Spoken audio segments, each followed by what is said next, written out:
Surveillance footage shows an inmate return repeatedly to a closet unlocked by a guard. On his next visit, he hangs himself. Devin Lynch, a Marine reservist, died at the Cook County Jail in 2016. His family sued the county and in April received a $1.7 million settlement. Lynch's death highlights a disturbing trend.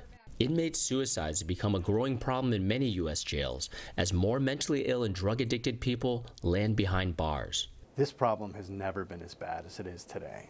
Jails across the country are being sued. People with mental illness are dying on an almost daily basis. Jail suicides hit a high of 50 deaths for every 100,000 inmates in 2014, the latest year of government data. The Associated Press and the University of Maryland's Capital News Service examined hundreds of lawsuits involving allegations of mistreatment and the suicide of mentally ill inmates at local jails over the past 5 years.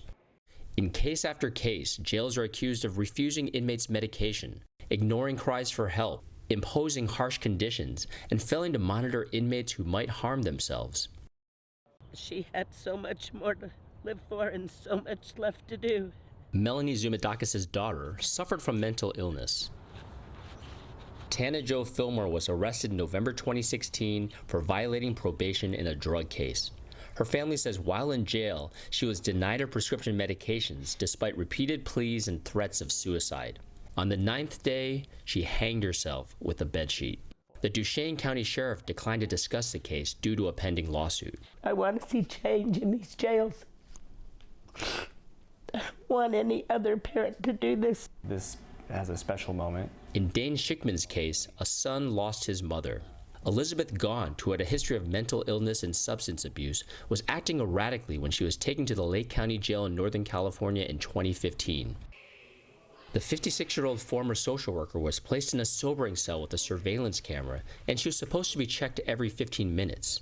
She begged multiple times over the course of hours for a medical doctor, for help, and no one in the jail had the humanity to step up or lift a finger to help her. After 25 hours, she tore a blanket into strips and took her own life. The county settled a wrongful death lawsuit for $2 million. I don't want to see anybody die under my watch, whether it's somebody that's in custody, whether it's a member of our community. Like I said, I take my obligation, and then my employees take their obligation to make sure that people come in here and they're safe when they're here. After Gaunt's death, the jail installed larger surveillance monitors, replaced blankets with tear-resistant ones, increased suicide prevention training for staff, and added a registered nurse, among other reforms.